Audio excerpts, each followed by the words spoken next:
I searched everywhere. I looked through hundreds of files, searched through my text messages. I even looked everywhere in my wardrobe, but I just couldn't find where I asked for your opinion. Hey y'all, welcome to another episode of Dear Qadriyyah Safiyyah, where I scour the internet and find situations where I can offer my unsolicited opinion. Dear Qadriyyah Safiyyah, my spouse and I had our first child early this year during the pandemic. Congratulations on your child. It was a difficult time because we couldn't have any family with us during the delivery.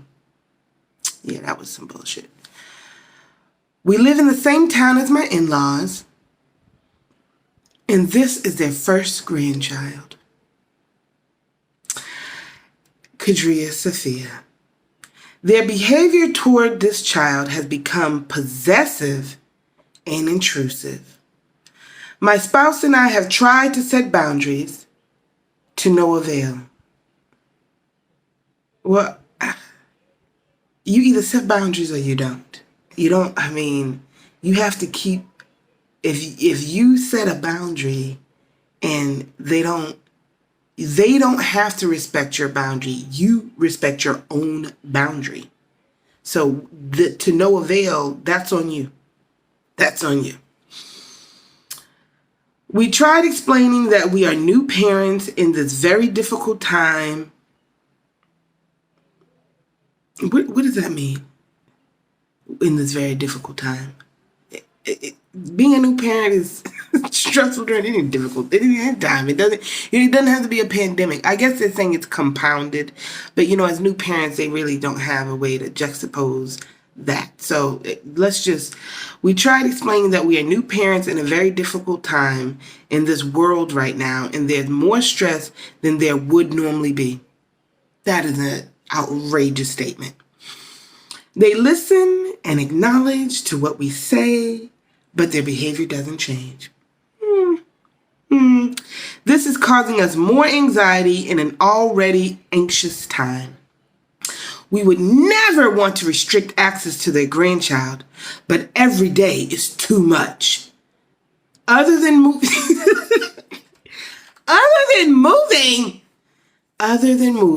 what are our options? Signed, New Mommy in Pennsylvania.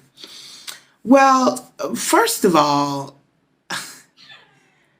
as new parents, this is something you are absolutely going to have to master.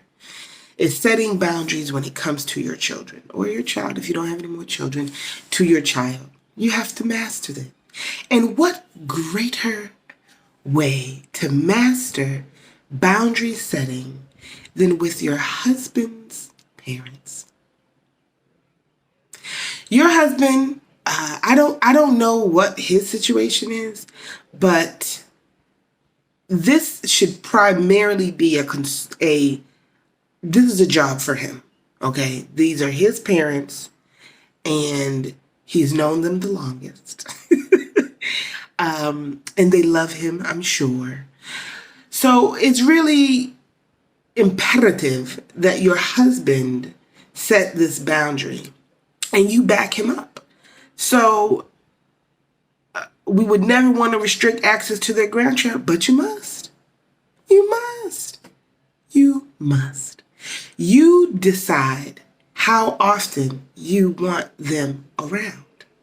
And then you tell them that that's when they can come. And if they come any other time than that, do they have a key to the house? I'm just trying to understand. Like, if you're not good at boundary setting, then if they don't have a key, then just don't let them in. If you have difficulty setting boundaries, when they're at the front door, you can leave through the back door and go, to the playground or something. But you have to stand your square. And the fact, other than moving, really? Now, what happens if you move and they move right with you? What you gonna do then? This is a perfect opportunity as new parents to really get your gangster on. You know, when it comes to your own stress and your own anxiety, it's imperative that you learn how to maneuver situations so that your stress and anxiety aren't increased for your own personal health and for the wealth and the health being, well-being, the health and well-being of your sweet baby child, right? So if you're finding difficulty, then you can go to a counselor.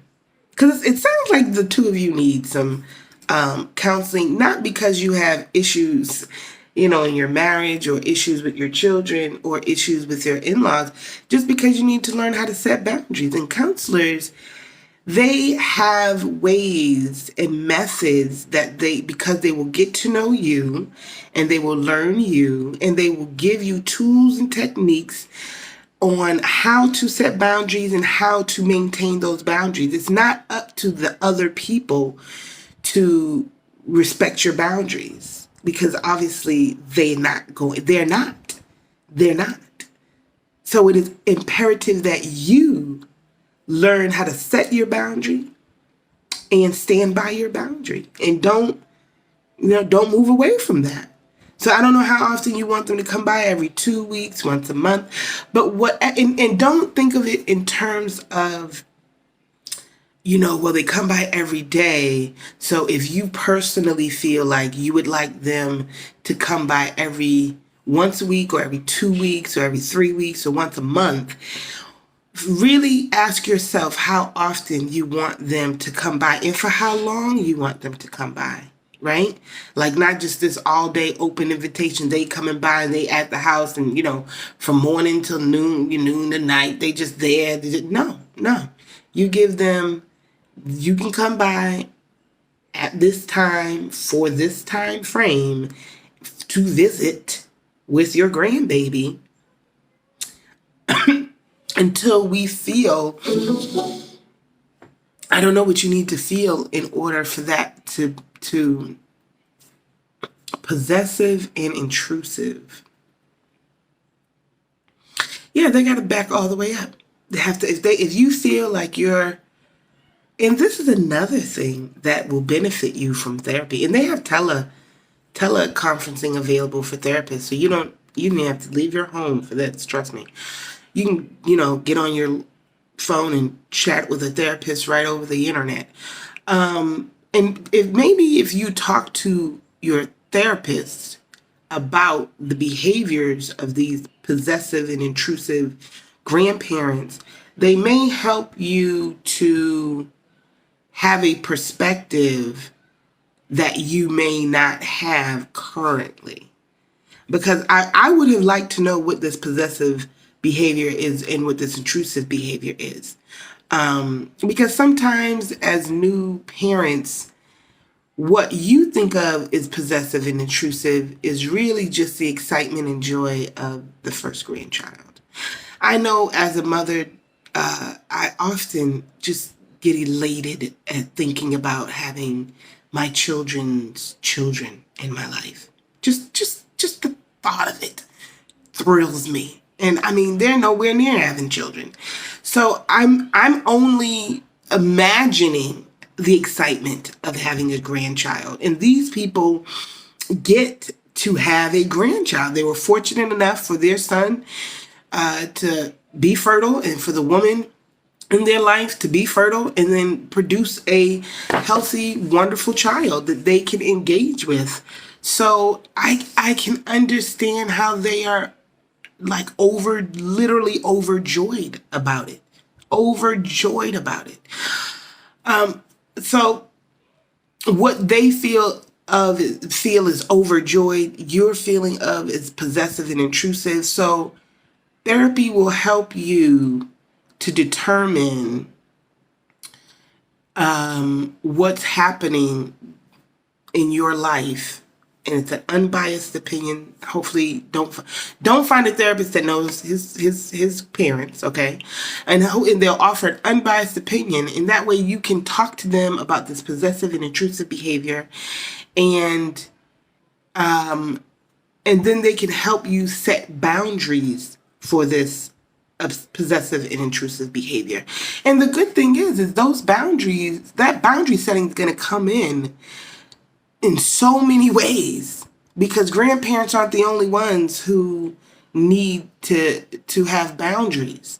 So as the parent of a child, you're going to have to set boundaries with your children or your child. You're going to have to set boundaries with your child. And if you're having difficulty setting boundaries about your child, then you may also find it difficult to set boundaries with your child. So I encourage you to get therapy so that you can learn how to stand your square and be a mastery boundary setter.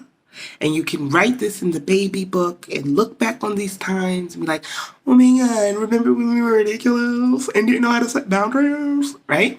That will be you. Much success to us all.